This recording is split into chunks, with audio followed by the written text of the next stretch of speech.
Hello everyone, সকলোকে পুনৰবাৰ স্বাগতম জনাইছো আজিৰ অন্য এটা ভিডিঅলৈ। আজিৰ ভিডিঅটোত আমি জেনাৰেল সায়েন্সৰ কেইটামান গুৰুত্বপূৰ্ণ এমসিকিউ আলোচনা কৰিম। গতিকে ভিডিঅটো স্কিপ নকৰি লাষ্টলৈকে চাই থাকিব। আজিৰ ভিডিঅ ফাৰ্স্ট কোৱেশ্চনটো আছে ৰাছিয়াই নিক্ষেপ কৰা বিশ্বৰ প্ৰথমটো কৃত্ৰিম উপগ্ৰহ নাম কি? ইয়াৰ ভিতৰত কাৰেক্ট অপচনটো হ'ব অপচন এ স্পুটনিক 1। অৰ্থাৎ ৰাছিয়াই নিক্ষেপ কৰা বিশ্বৰ প্ৰথমটো কৃত্ৰিম উপগ্ৰহৰ নাম হ'ল স্পুটনিক 1। নেক্সট কুৱেশ্যন প্ৰথম ভাৰতীয় মহাকাশচাৰী ডেছ। ইয়াৰ ভিতৰত কাৰেক্ট অপচনটো হ'ব অপচন বি ৰাকেশ শৰ্মা। অৰ্থাৎ প্ৰথম ভাৰতীয় মহাকাশচাৰী হৈছে ৰাকেশ শৰ্মা। সকলোৱে মনত ৰাখিব। নেক্সট কুৱেশ্যন বায়ুমণ্ডলক কেইটা ভাগত বিভক্ত কৰা হৈছে? ইয়াত দি থকা অপচন কেইটাৰ ভিতৰত কাৰেক্ট অপচনটো হ'ব অপচন বি 5টা। অৰ্থাৎ বায়ুমণ্ডলক মুঠ 5টা ভাগত বিভক্ত কৰা হৈছে। নেক্সট কুৱেশ্যন বছৰৰ আটাইতকৈ দীঘল দিনটো হ'ল? ইয়াত দি থকা অপচন কেইটাৰ ভিতৰত কাৰেক্ট অপচনটো হ'ব অপচন এ 21 জুন। অৰ্থাৎ বছৰৰ আটাইতকৈ দীঘল দিনটো হৈছে 21 জুন। নেক্সট কুৱেশ্যন বছৰৰ আটাইতকৈ চুটি দিনটো হ'ল? ইয়াৰ ভিতৰত কাৰেক্ট অপচনটো হ'ব অপচন বি 22 ডিচেম্বৰ। অৰ্থাৎ বছৰৰ আটাইতকৈ চুটি দিনটো হৈছে 22 ডিচেম্বৰ। নেক্সট কুৱেশ্যন পৃথিৱীৰ পৰা চন্দ্ৰৰ দূৰত্ব। ইয়াৰ ভিতৰত কাৰেক্ট অপচনটো হ'ব অপচন চি 3,84,400 কিলোমিটাৰ। অৰ্থাৎ পৃথিৱীৰ পৰা চন্দ্ৰৰ দূৰত্ব হৈছে 3,84,400 কিলোমিটাৰ। নেক্সট কুৱেশ্যন সূৰ্যৰ কিমান শতাংশ হাইড্ৰজেন? ইয়াৰ ভিতৰত কাৰেক্ট অপচনটো হ'ব অপচন ডি 75%। অৰ্থাৎ সূৰ্যৰ 75% হাইড্ৰজেন থাকে। Next question father of computer বুলি কাক কোৱা হয়? ইয়াৰ ভিতৰত কাৰেক্ট অপচনটো হ'ব অপচন এ চাৰ্লছ বেবেজ। অৰ্থাৎ ফাদাৰ অফ কম্পিউটাৰ চাৰ্লছ বেবেজক কোৱা হয়। নেক্সট কুৱেশ্যন বাইচাইকেলৰ আৱিষ্কাৰক হ'ল? ইয়াৰ ভিতৰত কাৰেক্ট অপচনটো হ'ব অপচন ডি জন ডেনিছ। অৰ্থাৎ বাইচাইকেলৰ আৱিষ্কাৰক হৈছে জন ডেনিছ। নেক্সট কুৱেশ্যন টেলিফোনৰ আৱিষ্কাৰক হ'ল? ইয়াৰ ভিতৰত কাৰেক্ট অপচনটো হ'ব অপচন এ গ্ৰাহাম বেল। অৰ্থাৎ টেলিফোনৰ আৱিষ্কাৰক হৈছে গ্ৰাহাম বেল। নেক্সট কুৱেশ্যন জোহান্স কেপেলাৰ তলৰ কোনটো সূত্ৰৰ লগত জড়িত? ইয়াত দি থকা অপচন কেইটাৰ ভিতৰত কাৰেক্ট অপচনটো হ'ব অপচন চি গ্ৰহৰ গতিসূত্ৰ। অৰ্থাৎ জোহান্স কেপেলাৰ হৈছে গ্ৰহৰ গতিসূত্ৰৰ লগত জড়িত।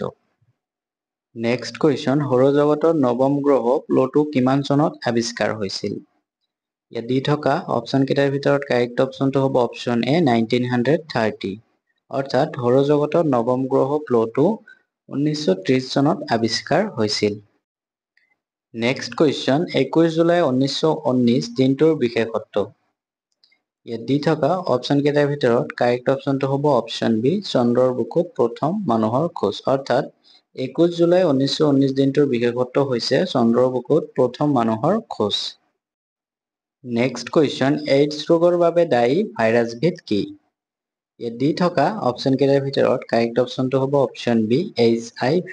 অৰ্থাৎ এইডছ ৰোগৰ বাবে দায়ী ভাইৰাছবিধ হৈছে HIV।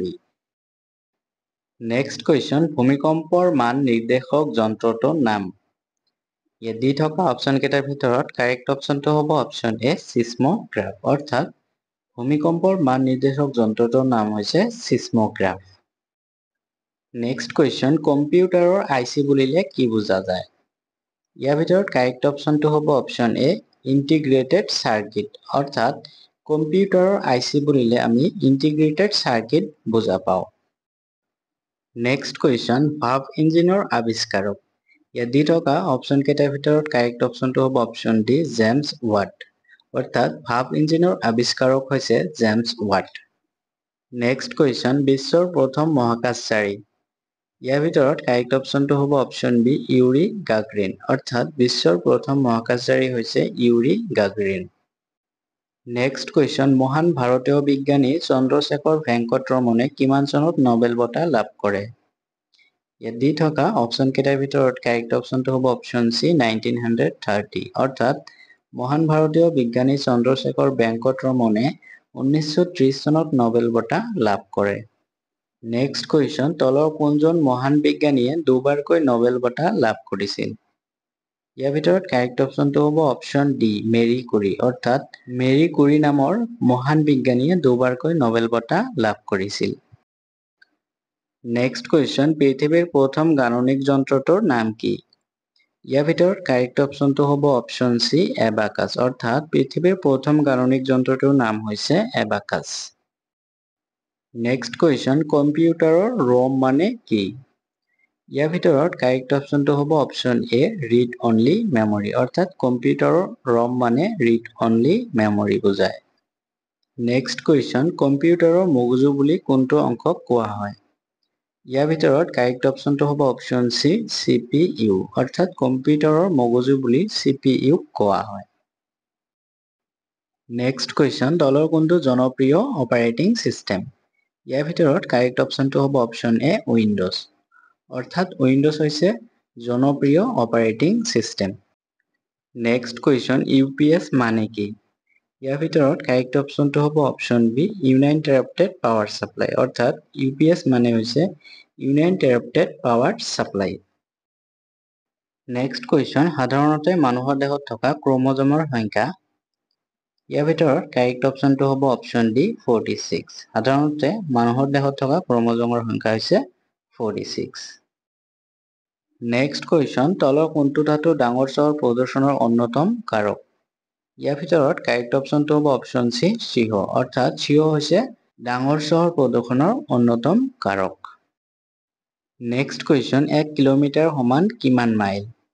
ইয়াৰ ভিতৰত কাৰেক্ট অপশনটো হ'ব অপশন ডি 0.62 মাইল অৰ্থাৎ 1 কিলোমিটাৰৰ সমান হৈছে 0.62 মাইল।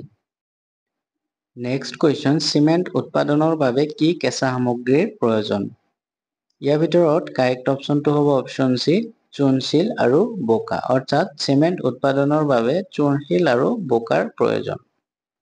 নেক্সট কুৱেশ্যন তলৰ কোনটো সাৰ্চ ইঞ্জিন?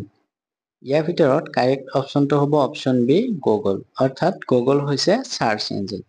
সো আজিলৈকে ইমানেই। ভিডিঅ'টো যদি ভাল পাইছে তেন্তে এটা লাইক কৰিব আৰু আপুনি এতিয়ালৈকে যদি আমাৰ চেনেলটো সাবস্ক্ৰাইব কৰা নাই অনুগ্ৰহ কৰি সাবস্ক্ৰাইব কৰি ল'ব আৰু আপুনি যদি ফেচবুকৰ পৰা চাই আছে ফেচবুক পেজটো ফলো কৰি ল'ব আৰু আপুনি আগৰ পাৰ্ট কেইটা যদি এতিয়ালৈকে চোৱা নাই তেন্তে ডেসক্ৰিপচনত প্লেলিষ্টৰ লিংক দিয়া আছে তাতে ক্লিক কৰি সকলোবোৰ পাৰ্ট চাই ল'ব পাৰিব। সো আজিলৈকে ইমানেই। Thanks for watching.